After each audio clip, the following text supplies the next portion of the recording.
Hello students.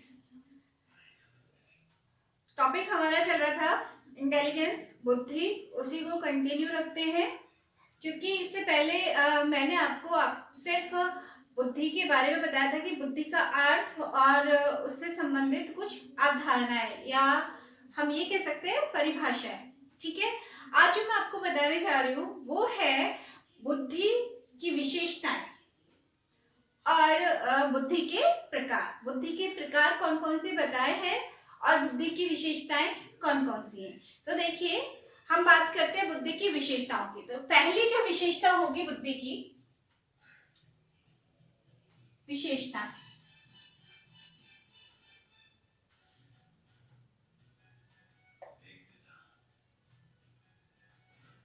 ठीक है। तो बुद्धि की, हालांकि जो मैंने आपको इसकी डेफिनेशंस बताई थी या अलग अलग साइकोलॉजिस्ट ने किस तरह से बुद्धि को परिभाषित किया था, यदि वो सारी डेफिनेशंस आपको याद है तो आप उन डेफिनेशंस के आधार पर इसकी विशेषताएं अपने आप निकाल सकते हो। फिर भी मैं आपको इसकी विशेषताएं मैं आपको बता देती हूँ। इसकी जो पहली विशेषता है वो क्या है? इसकी पहली विशेषता है कि बुद्धि के आधार पर, क्या है बुद्धि? अनुभव के आधार पर। बुद्धि अनुभव के आधार पर सीखने की क्या है? मानसिक योग्यता। तो ये चीज मैंने आपको पहले क्लियर कर दी थी। यदि बुद्धि की हम बात करें, बुद्धि के अर्थ की बात करें, तो बुद्धि जो है मूर्त अमूर्त चिंतन, समायोजन और अधिगम की योग्यता क्या कहलाती है? बुद्धि कहलाती है। ठीक है, तो बात वही है। यहाँ पर मैंने जो आपको पहली विशेषता जो मैंने बताई थी कि अनुभव वाली, ठीक है, तो आपको कुछ याद आ रहा है कि ये जो इसकी जो डेफिनेशन है इससे रिलेटेड किसने दी थी? अनुभव से रिलेटेड डेफिनेशन डियाबॉर्न ने दी थी ना। कल जो डेफिनेशंस मैंने आपको बताई थी किस तरह से अलग अलग साइकोलॉजिस्ट ने किस तरह से बुद्धि को परिभाषित किया, तो पहली विशेषता हम वहां से ले लेते हैं। तो पहली विशेषता क्या है कि बुद्धि अनुभव के आधार पर सीखने की मानसिक योग्यता है। बुद्धि क्या है? बुद्धि अनुभव के आधार पर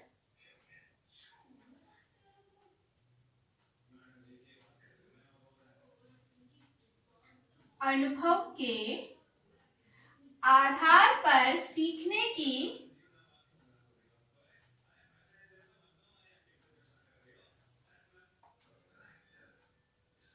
और देखिए डियरबॉर्न ने जो बुद्धि को परिभाषित किया है तो उन्होंने भी किसको? बुद्धि को क्या है? अनुभव की। उन्होंने भी जो है बुद्धि को किससे रिलेटेड किया था? अनुभव से। ठीक है, तो बुद्धि अनुभव के आधार पर सीखने की योग्यता है।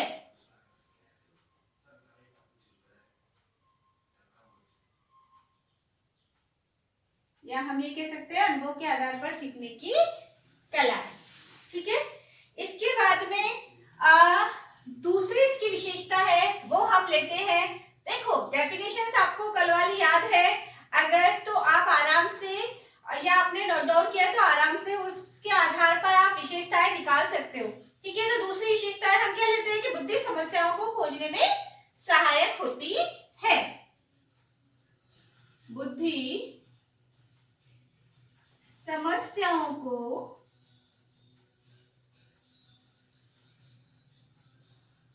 समस्याओं को खोजने में सहायक होती है।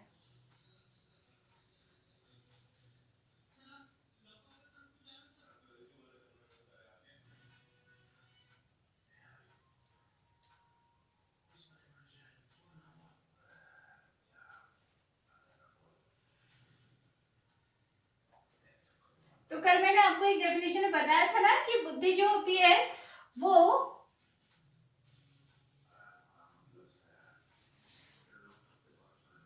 चाहे कल मैंने आपको बताया था कि जो बुद्धि जो होती है इसमें क्या है कि बुद्धि समस्याओं को खोजने में सहायक होती है। ठीक है, यदि हम किसी की आलोचना करते हैं, ठीक है, यदि किसी कोई भी काम है उसमें यदि हम कमियां निकालते हैं तो किसके आधार पर निकालते हैं? बुद्धि के आधार पर। ठीक है, तो वही चीज यहाँ पे कि बुद्धि क्या है? समस्याओं को खोजने में सहायक होती है। दूसरी विशेषता क्या हो गई? पहली विशेषता क्या हो गई? बुद्धि अनुभव के आधार पर सीखने की योग्यता है। दूसरी विशेषता हो गई बुद्धि समस्याओं को खोजने में सहायक होती है। तीसरी इसकी विशेषता है, थर्ड विशेषता इसकी क्या है कि बुद्धि पर्यावरण के साथ सामंजस्य स्थापित करने वाली मानसिक योग्यता है। बुद्धि पर्यावरण, ये चीज मैंने आपको कल बता दी थी, ये सारी चीजें वो विशेषताओं में वो सब चीजें आ जाएंगी, ठीक है। के साथ सामंजस्य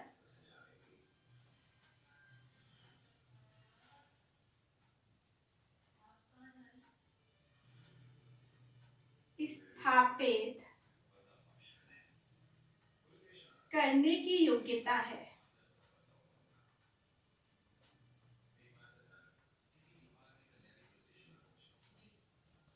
ठीक है, थर्ड विशेषता क्या हो गई कि बुद्धि पर्यावरण के साथ सामंजस्य स्थापित करने की योग्यता है। दूसरी विशेषता क्या हो गई कि बुद्धि समस्याओं को खोजने में सहायक है। तीसरी विशेषता है बुद्धि अनुभव के आधार पर सीखने की क्या है, योग्यता है। क्लियर, तीन विशेषताएं हो गई इसकी। फोर्थ विशेषता जो है वो इसकी क्या है कि बुद्धि क्या है, बुद्धि अमूर्त चिंतन की योग्यता है। तो इसके बारे में बहुत अच्छे से डिस्कशन कर लिया था हमने अमूर्त चिंतन के बारे में। बुद्धि अमूर्त चिंतन यानी विचार करने की योग्यता, अमूर्त चिंतन करने की योग्यता है। क्लियर, अमूर्त चिंतन करने की क्या है, योग्यता है। ठीक है, नेक्स्ट इसकी विशेषता है वो कौन सी हम ले लेते हैं, जैसे हम ले लेते हैं कि अनुभव से लाभ उठाने की योग्यता। बुद्धि अनुभव से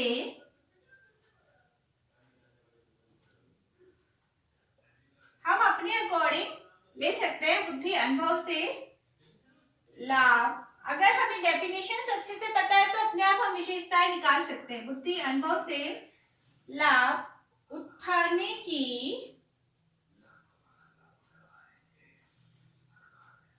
योग्यता है। एग्जाम्पल फॉर, एक एग्जाम्पल देती हूँ, ठीक है। आपने कहीं देखा क्या, किसी को देखा कि चलो कोई बात नहीं, आपने कुम्हार को देखा, हम कुम्हार का ही ले लेते हैं, ठीक है। आपने कुम्हार को देखा, बहुत अच्छी सी बर्तन बना रहा है वो, और आप उसको बड़े ध्यान से देख रहे हो पूरे स्टेप बाय स्टेप कि वो कैसे कैसे बर्तन बना रहा है, ठीक है।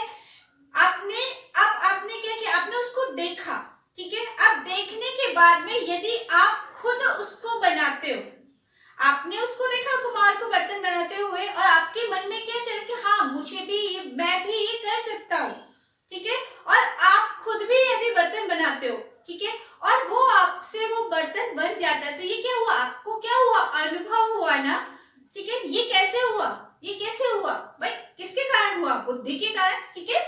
तो बुद्धि क्या है, अनुभव से आपने लाभ उठाया ना, उसको देख करके, ठीक है, उसको सीख करके और खुद बना करके आपने लाभ उठाया, ठीक है। तो बुद्धि क्या है, अनुभव से लाभ उठाने की योग्यता क्या है, बुद्धि, ठीक है। नेक्स्ट हम इसकी विशेषता ले लेते हैं। आप खुद भी सोचो, कोई भी हम ले सकते हैं, ठीक है, जो कि बुद्धि से रिलेटेड हो, जो आपको लगता है कि इसकी विशेषता हो सकती है, क्योंकि बुद्धि समझ में आपके आ गई, क्योंकि उसको परिभाषित किस तरह, अलग अलग साइकोलॉजिस्ट ने किस तरह से परिभाषित किया है उसको, वो चीज मैं आपको बता चुकी हूँ। नेक्स्ट हम चलो इसकी विशेषता लेते हैं कि बुद्धि क्या है, संबंधों को समझने की योग्यता है। बुद्धि संबंधों को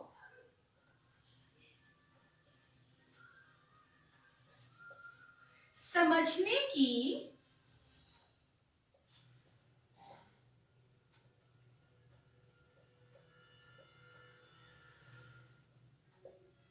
क्योंकि ये चीज बिना बुद्धि की तो पॉसिबल नहीं है। तो बुद्धि क्या है, संबंधों को समझने की योग्यता। बुद्धि क्या है, संबंधों को समझने की योग्यता है।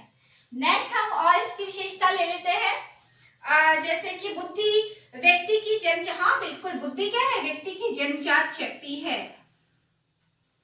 बुद्धि व्यक्ति की, देखो जन्मजात ही नहीं, हम ये भी कह सकते हैं कि बुद्धि आनुवांशिक, ठीक है, और वातावरण जो होता है, आनुवांशिकता और वातावरण ये भी बुद्धि को प्रभावित करता है, ठीक है। तो बुद्धि व्यक्ति की जन्मजात, ये मैं आपको आगे बताऊंगी कि किस तरह से सबकी जो हमको कैसे पता हम कर सकते हैं कि किस किस की आईक्यू कितनी है, कैसे हम मालूम कर सकते हैं किसी की आईक्यू का कैसे निर्धारण हम कर सकते हैं, वो चीज मैं आपको नेक्स्ट लेक्चर में बताऊंगी। बुद्धि व्यक्ति की जन्मजात योग्यता है। देखो, क्योंकि हर किसी की आईक्यू अलग अलग होती है, हर किसी की लर्निंग कैपेसिटी अलग अलग होती है, कैचिंग पावर अलग अलग होती है, ठीक है, और ये किसके अकॉर्डिंग होती है, उसकी आईक्यूज के अकॉर्डिंग, ठीक है। बुद्धि क्या है, व्यक्ति की जन्मजात योग्यता है, जन्मजात योग्यता क्या है, बुद्धि। नेक्स्ट हम इसकी विशेषता हम ले लेते हैं, जैसे हम ये भी कह सकते हैं जैसे बुद्धि पर वंशक्रम, जैसे मैंने अभी आपको बताया बुद्धि पर वंशक्रम और वातावरण का प्रभाव पड़ता है, ये हम ले लेते हैं। बुद्धि पर वंशक्रम व वातावरण का प्रभाव पड़ता है। इससे पहले मैंने वंशक्रम एवं वातावरण वाला जो वीडियो डाला था उसमें क्लियर आपको बता दिया था कि कई आप मोस्टली ये होता है, जैसे कि वंशक्रम की यदि हम बात करें तो जैसे जो बहुत इंटेलिजेंट माता पिता की संतानें भी इंटेलिजेंट होती हैं, ठीक है, या जो है ऐसे जिनको, या हम ये कह सकते हैं कि सामान्य बुद्धि वाले है ना, या बंधु, वो मैं आपको बाद में बताऊंगी, ठीक है। तो जैसे कमजोर जो कि इंटेलिजेंट माता पिता की संतानें इंटेलिजेंट होती हैं, ठीक है, और ऐसे माता पिता जो कि इंटेलिजेंट नहीं होते हैं तो उनकी संतानें उन्हीं की तरह होती है, या हम ये कह सकते हैं कि एवरेज जो है, अगर एवरेज होती है तो अगर माता पिता की जो बुद्धि होती है वो आईक्यू होती है, वो उसका लेवल एवरेज होता है, तो जो बच्चे हैं उनकी आईक्यू का लेवल भी क्या होता है, एवरेज होता है, ठीक है। तो ये चीज हमेशा नहीं होती है, ये चीज हमेशा नहीं होती है, लेकिन हाँ वंशक्रम और वातावरण का प्रभाव पड़ता है बुद्धि पर। वंशक्रम और एनवायरमेंट, स्कूल का एनवायरमेंट कैसा है, घर का एनवायरमेंट कैसा है, वो भी बुद्धि को प्रभावित करता है, ठीक है। नेक्स्ट हमने इसकी विशेषता ले लेते हैं, जैसे इसमें हमने ले लिया वंशक्रम और वातावरण जो है वो बुद्धि को प्रभावित करता है, ठीक है। नेक्स्ट विशेषता हमने ले ली कि जैसे कि बुद्धि व्यक्ति की कठिन परिस्थितियों व जटिल समस्याओं को सरल बनाती है। बुद्धि व्यक्ति की, क्योंकि यदि चाहे कितनी भी बड़ी समस्या हो, ठीक है, या कितनी भी मुश्किल समय हो, यदि बुद्धिमान होता है व्यक्ति तो वो कितनी भी कठिन समस्या से, कितनी भी कैसी भी परिस्थिति हो, उससे वो निकालने, उसका हल वो निकाल ही लेता है, ठीक है। इसीलिए क्या है कि बुद्धि व्यक्ति की कठिन परिस्थितियों व जटिल समस्याओं को क्या बनाती है, सरल बनाती है। कठिन परिस्थितियों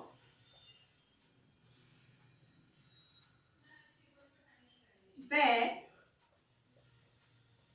जटिल, जो मुश्किल समस्याएं होती है, जटिल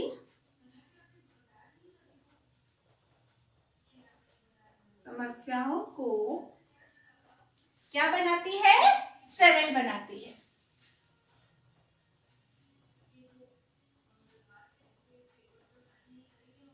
ठीक है।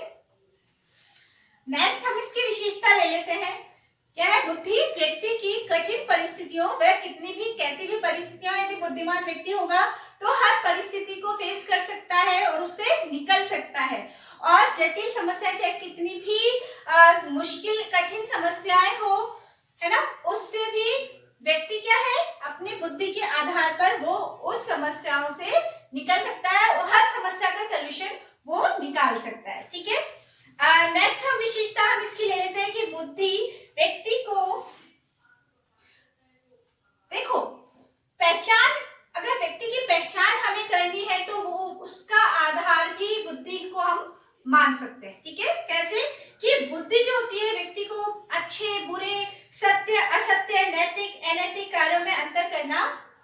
आती है, तो हम ये कह सकते हैं कि उसकी योग्यता है। बुद्धि व्यक्ति को अच्छे बुरे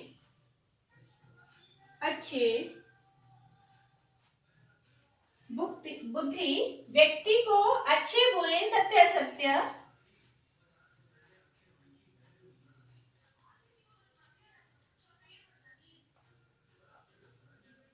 नैतिक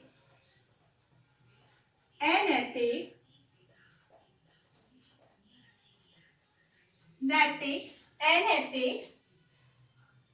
कार्यों में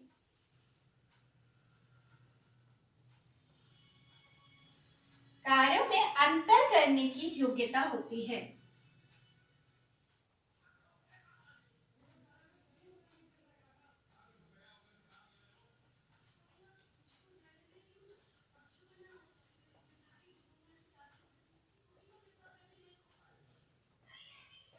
ठीक है, क्लियर?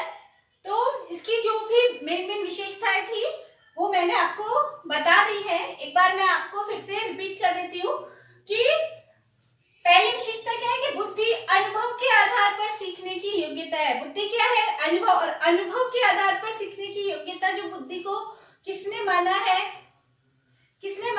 अभी जैसे मैंने आपको बताया था गियरबॉर्न ने। ठीक है, बुद्धि समस्याओं को खोजने में सहायक होती है। हाँ, अनुभव के आधार पर हम सीखते हैं। जब तक, जैसे हम छोटे बच्चे की यदि हम बात करें तो जब तक छोटे बच्चे को किसी चीज से हार नहीं, जैसे कि हम ये कह सकते हैं कि बच्चा जो है लाइट की तरफ या स्विच बोर्ड की तरफ बार बार जाता है और उसको टच करता है, लेकिन एक बार यदि बच्चे की करंट आ जाता है तो दोबारा वहां पर नहीं जाता। बच्चा यदि आग को बार बार छूने की कोशिश करता है, लेकिन एक बार यदि आग को वो टच कर लेता है तो दोबारा नहीं जाता। ठीक है, और ऐसा उसको कैसे? क्योंकि उसने अनुभव किया। ठीक है, और अनुभव जो होता है वो क्या है? सीखने में सहायक होता है। ठीक है, और बुद्धि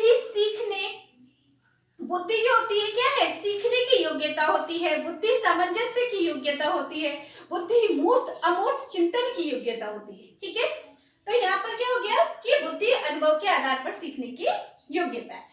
बुद्धि समस्याओं को खोजने में सहायक होती है कि समस्याएं क्या है। ठीक है, उन समस्याओं को जानने में सहायक होती है। जैसे कि कोई भी टॉपिक है, ठीक है, उसमें क्या कमी है, ठीक है, उसमें क्या कमी है वो निकाल सकते हैं। वो कैसे निकाल सकते हैं? किसके जरिए निकाल सकते हैं? बुद्धि के जरिए निकाल सकते हैं। ठीक है, बुद्धि पर्यावरण के साथ सामंजस्य स्थापित करने की योग्यता है। हाँ, पर्यावरण के साथ में हम जैसा भी एनवायरनमेंट होता है हम उस एनवायरनमेंट के अकॉर्डिंग ढल जाते हैं। यदि ऐसा होता है तो वो क्या है? वो क्या होती है? क्योंकि जहां पर एडजस्टमेंट आता है, जहां पर सामंजस्य आता है, तो बुद्धि क्या है? सामंजस्य, अमूर्त चिंतन और सीखने की योग्यता, मूर्त अमूर्त चिंतन, इन सब की क्या है? वातावरण के साथ में सामंजस्य बैठाना, ये सारी चीजें क्या है? इन सब की ये सारी जो योग्यता है वो किसके अंतर्गत आती है? बुद्धि के अंतर्गत। तो बुद्धि पर्यावरण के साथ सामंजस्य स्थापित करने की योग्यता है। बुद्धि अमूर्त चिंतन करने की योग्यता है। ये तो बहुत अच्छे से डिफाइन कर दिया मैंने आपको। बुद्धि अनुभव से लाभ उठाने की योग्यता है। बात वही है, बुद्धि अनुभव के आधार पर सीखने की योग्यता है। बुद्धि अनुभव से लाभ उठाने की योग्यता है कि जो भी आपने एक्सपीरियंस आपको हुआ है उससे आप किस तरह से लाभ उठा सकते हो। ठीक है, उसकी योग्यता क्या है? बुद्धि। बुद्धि संबंधों को समझने की योग्यता है। बुद्धि व्यक्ति की जन्मजात योग्यता। बुद्धि जन्मजात होती है, अर्जित नहीं होती है। तो बुद्धि क्या है? व्यक्ति की जन्मजात योग्यता है। बुद्धि पर वंशक्रम और वातावरण का प्रभाव बुद्धि पर पड़ता है। बुद्धि व्यक्ति की कठिन परिस्थितियों व जटिल समस्याओं को सरल बनाती है। बुद्धि व्यक्ति को अच्छे बुरे, सत्य असत्य, नैतिक अनैतिक कार्यों में अंतर करने की योग्यता क्या होती है? बुद्धि होती है। ठीक है, ये हो गई विशेषताएं। अब मैं आपको बताती हूँ बुद्धि के प्रकार।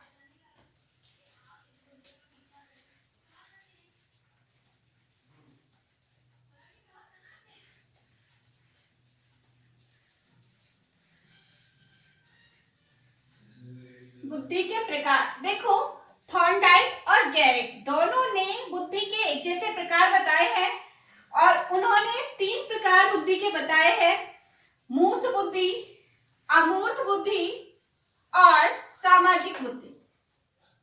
मूर्त बुद्धि, अमूर्त बुद्धि और सामाजिक बुद्धि किसके अकॉर्डिंग, थॉर्नडाइक और गैरेट के अकॉर्डिंग। तो हम बुद्धि की यदि हम बात करते हैं तो थॉर्नडाइक व गैरेट के अनुसार,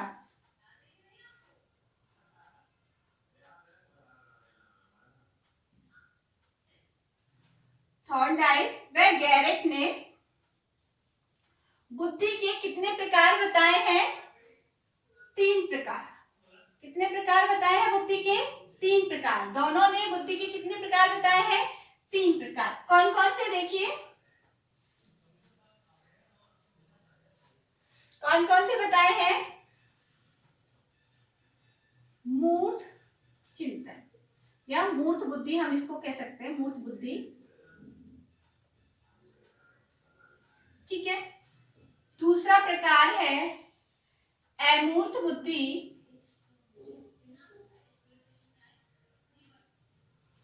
ठीक है। तीसरा इसका प्रकार हो गया सामाजिक बुद्धि।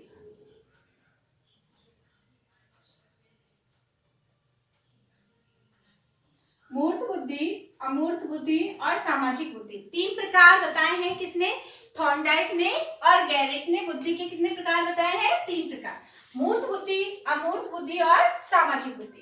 अब देखो यदि हम मूर्त बुद्धि की बात करते हैं तो मूर्त बुद्धि क्या होती है, मूर्त बुद्धि की कैसे हम पहचान करेंगे। देखो मूर्त बुद्धि को यदि हम सबसे पहले हम ये देखते हैं कि मूर्त बुद्धि को और किन किन नामों से जाना जाता है। तो मूर्त बुद्धि को यांत्रिक बुद्धि, है ना, गामक बुद्धि और व्यवहारिक बुद्धि के नाम से जानते हैं। मूर्त बुद्धि को यांत्रिक, कामक, व्यवहारिक, यांत्रिक, कामक और व्यवहारिक बुद्धि को ही क्या बोलते हैं, मूर्त बुद्धि। या मूर्त बुद्धि के यदि हम अन्य नामों की बात करें तो कौन सी होती है, यांत्रिक, कामक और व्यवहारिक बुद्धि भी कौन सी होती है, मूर्त बुद्धि ही कहलाती है, ठीक है। अब हम पहचान कैसे करेंगे, देखो यदि हम एक लाइन में देखें तो एक लाइन में ये कि जो व्यक्ति हस्तकलाओं में निपुण होता है, जो व्यक्ति हस्तकलाओं में निपुण होता है वो व्यक्ति मूर्त बुद्धि वाला होता है। उसकी पहचान क्या होती है, मूर्त बुद्धि के रूप में होती है। तो हम ये कह सकते हैं कि जो मूर्त बुद्धि होती है वो ऐसे व्यक्तियों में हस्तकलाओं की से संबंधित जो क्षमताएं होती है वो क्या होती है, अधिक होती हैं, ठीक है। तो ऐसे व्यक्तियों में इसकी यदि हम विशेषता देखें तो हस्तकलाओं से संबंधित जो क्षमता होती है वो क्या होती है, अधिक होती है। अब देखो यदि हम देखें तो हस्तकला से संबंधित क्षमता की यदि हम बात करते तो ऐसे कौन कौन से व्यक्ति हो सकते हैं, जरा एग्जांपल देखते हैं, ठीक है। ऐसे कौन कौन से व्यक्ति होते हैं जो कि हम ये कह सकते हैं जिनको देख करके कि हाँ ये जो व्यक्ति है वो उनकी बुद्धि कैसी है, मूर्त बुद्धि है। ऐसे कौन से व्यक्ति होते हैं, ठीक है, जो कि हम ये कह सकते हैं हस्तकलाओं से संबंधित क्षमता जिसकी अधिक होती है, वो ऐसे व्यक्तियों को हम क्या कहते हैं, मूर्त बुद्धि। ऐसे व्यक्ति की बुद्धि कैसी होती है, मूर्त बुद्धि होती है, ठीक है। लेकिन ऐसे व्यक्ति एग्जांपल देखते हैं कि ऐसे व्यक्ति कौन कौन से होते हैं, कौन कौन हो सकते हैं। देखो यदि हम ये कहें मैकेनिक या कारीगर, ठीक है, कारीगर चाहे वो मूर्ति निर्माण करने वाला हो, ठीक है, चाहे वो घर बनाने वाला हो, ठीक है, वो जो होगा वो किसके अंदर उनकी बुद्धि कौन सी बुद्धि मानी जाएगी, मूर्त बुद्धि। क्यों, क्योंकि ये इसकी विशेषता क्या है कि हस्तकलाओं से संबंधित क्षमता अधिक होती है। तो इसमें क्या होती है, इनमें भी हस्तकलाओं से संबंधित क्षमता अधिक होती है, ठीक है। दूसरा यदि हम एग्जाम्पल लें तो इंजीनियर्स जो होते हैं, इंजीनियर्स, ठीक है, इंजीनियर है, कारीगर है, ये इनकी बुद्धि क्या मानी जाती है, मूर्त बुद्धि। यदि हम मूर्त बुद्धि की विशेषताओं की बात करें तो हस्तकला से संबंधित क्षमता जिनमें अधिक होती है, जिन व्यक्तियों में हस्तकला से संबंधित क्षमता अधिक होती है ना, उन व्यक्तियों की बुद्धि क्या मानी जाती है, मूर्त बुद्धि मानी जाती है। क्लियर, जैसे एग्जाम्पल वो कारीगर और इंजीनियर, और आप भी कोई एग्जाम्पल आप भी ले सकते हो। अब हम बात करते हैं किसकी, अमूर्त बुद्धि की। तो देखो अमूर्त बुद्धि की जहां पर बात आती है तो वहां पर क्या आ जाता है, कल्पनाएं। क्या आ जाती है, कल्पनाएं। क्योंकि मूर्त तो क्या होता है, प्रत्यक्ष रूप में देख करके कोई भी कार्य हम करते हैं, ठीक है। अमूर्त का मतलब क्या होता है, जहां हम कल्पना लोक में हम जीते हैं, जहां सोच विचार हम ज्यादा करते हैं। अमूर्त चिंतन का ही मतलब क्या होता है, सोच विचार ज्यादा करना, कल्पना करना, कल्पना लोक में जीना। जैसे मैं आपको किसी के बारे में बता रही हूँ और आप उसको इमेजिन कर रहे हो, मैं आपको कोई स्टोरी बता रही हूँ और आप उसको क्या कर रहे हो, इमेजिन कर रहे हो, ठीक है। तो ऐसी बुद्धि कौन सी होती है, अमूर्त बुद्धि होती है। ऐसी बुद्धि कौन सी होती है, अमूर्त बुद्धि होती है। यानी कि वह मानसिक क्षमता जो विचारों, प्रतीकों और अमूर्त कल्पनाओं में प्रयोग में ली जाती है। हम इसका ये भी कह सकते हैं कि वह मानसिक क्षमता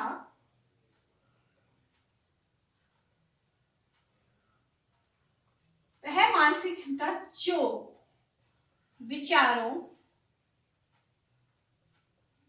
वह मानसिक क्षमता जो विचारों, कल्पनाओं, वह मानसिक क्षमता जो विचारों, कल्पनाओं और अमूर्त, या फिर हम ये कह सकते हैं जो कल्पनाएं होती है वो क्या होती है, अमूर्त कल्पनाएं होती है, ठीक है। विचारों, अमूर्त कल्पनाओं और जो है प्रतीकों का प्रयोग, वह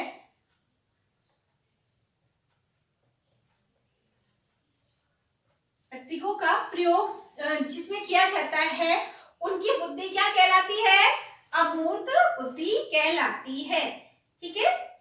तो उनकी बुद्धि क्या कहलाती है,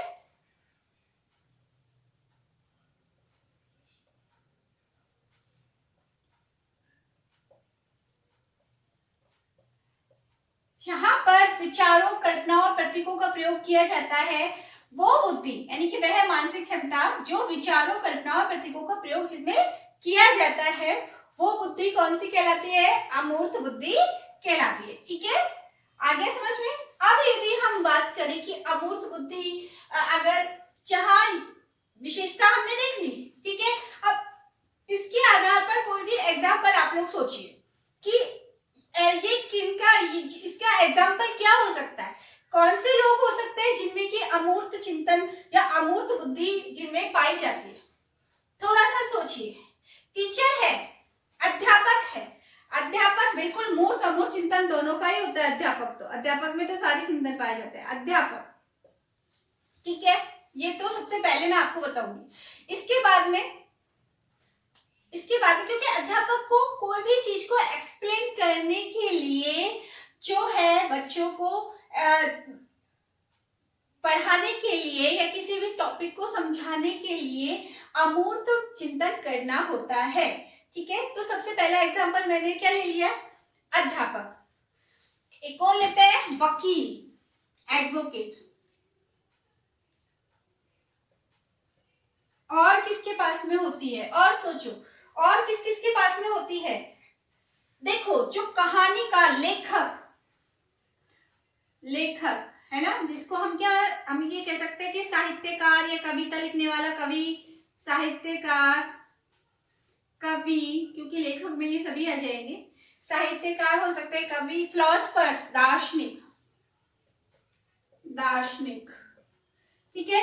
ये सभी यदि एग्जाम्पल पूछा जाए कि अमूर्त बुद्धि का जो उदाहरण है वो कौन कौन से हैं, तो अध्यापक, वकील, लेखक, साहित्यकार, कवि, दार्शनिक, इन सब की बुद्धि कौन सी होती है, अमूर्त बुद्धि। इन सब में कौन सी बुद्धि होती है, अमूर्त बुद्धि। क्योंकि ये लोग क्या है, चित्रकार भी होता है, चित्रकार,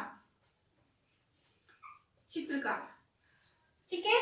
तो ये लोग क्या है, ये लोग कल्पना लोक में, इनकी जो बुद्धि होती है, इनकी जो ये क्या है, विचारों, कल्पना और प्रतीकों के आधार पर जो भी सोचते हैं, तो इसीलिए इनकी क्या है, इनकी बुद्धि कौन सी होती है, अमूर्त बुद्धि होती है। क्योंकि लेखक लिखेगा, लेखक कल्पना लोक में कल्पना करके, विचार करके लिखता है, प्रत्यक्ष रूप से देखा हुआ नहीं होता है, ठीक है। इसी तरह से वकील है, अपने अकॉर्डिंग वो बहस करता है, तो अपने अकॉर्डिंग जो है करता है। लेखक है, साहित्यकार, कवि है, कविताएं लिखता है। दार्शनिक है, चित्रकार है,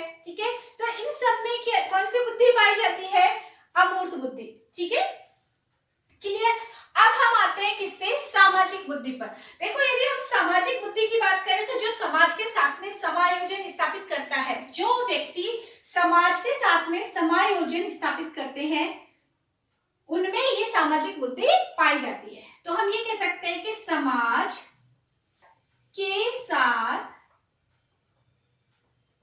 समायोजन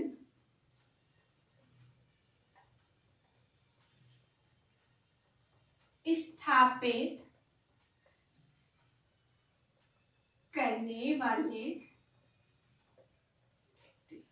जो समाज के साथ में समायोजन स्थापित करते हैं उनके अंदर सामाजिक बुद्धि पाई जाती है।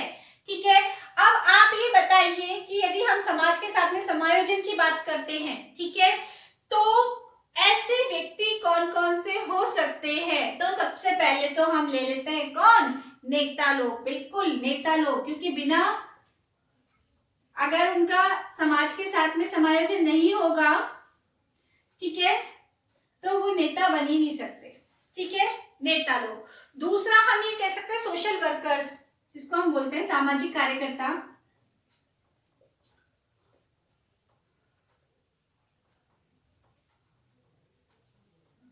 ठीक है, सामाजिक कार्यकर्ता। हम इसके अलावा अभिनेता, जो एक्टर एक्ट्रेस होते हैं, उसमें भी हम ये कह सकते हैं कि उनमें भी क्या पाई जाती है? सामाजिक बुद्धि पाई जाती है। देखो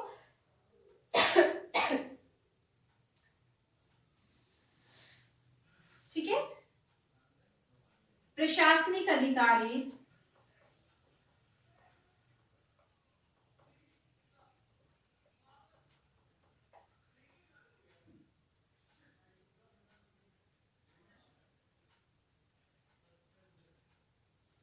नेता है, सामाजिक कार्यकर्ता है, प्रशासनिक अधिकारी है। ठीक है, या हम और भी यदि हम देखें तो कोई भी जो परामर्शदाता है, ठीक है, परामर्शदाता है, पत्रकार है, ठीक है, और भी आप अपने अकॉर्डिंग एग्जांपल ले सकते हो। ठीक है, इनमें क्या पाई जाती है? सामाजिक बुद्धि पाई जाती है। ठीक है, अमूर्त बुद्धि की बात करें तो एक बार मैं फिर से इनको रिवाइज कर देती हूँ। थॉर्नडाइक और गैरेट ने बुद्धि के 3 प्रकार बताए हैं। कौन कौन से? मूर्त बुद्धि, अमूर्त बुद्धि, सामाजिक बुद्धि।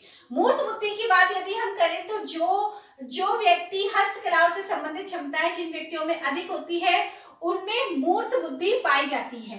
ठीक है, जैसे कि कारीगर, मैकेनिक या इंजीनियर। ठीक है, अमूर्त बुद्धि की यदि एग्जाम्पल मैंने आपको एक दो दिए हैं, 2-3 दिए हैं। ठीक है, इन्हीं के अकॉर्डिंग आप और एग्जाम्पल ले सकते हो। अमूर्त बुद्धि की यदि हम बात करें तो वह मानसिक क्षमता जो विचारों, कल्पनाओं व प्रतीकों का जिसमें प्रयोग किया जाता है। कौन सी बुद्धि कहलाती है? अमूर्त बुद्धि कहलाती है। अध्यापक है, वकील है, लेखक है, साहित्यकार, कवि, दार्शनिक, चित्रकार, ये सब क्या है? अमूर्त बुद्धि में आ जाएंगे। सामाजिक बुद्धि की यदि हम बात करें तो समाज के साथ में समायोजन स्थापित करने वाला व्यक्ति। समाज के साथ जो व्यक्ति समायोजन स्थापित करता है उनमें कौन सी बुद्धि पाई जाती है? सामाजिक बुद्धि पाई जाती है। जैसे नेता है, सामाजिक कार्यकर्ता है, प्रशासनिक अधिकारी है, परामर्शदाता है, पत्रकार। ठीक है, तो मेरे ख्याल से बुद्धि की जो विशेषताएं है वो और बुद्धि के प्रकार आपके क्लियर हो गए होंगे। ठीक है,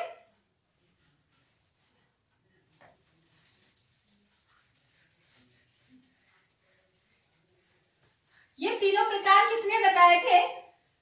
थॉर्नडाइक और गैरेट ने। ठीक है, बुद्धि के 3 प्रकार कौन कौन से बताए थे थॉर्नडाइक और गैरेट ने? मूर्त बुद्धि, अमूर्त बुद्धि और सामाजिक बुद्धि। तो यहां तक आपका क्लियर हो गया? फिर भी कोई डाउट है तो आप लोग क्लियर कर सकते हो।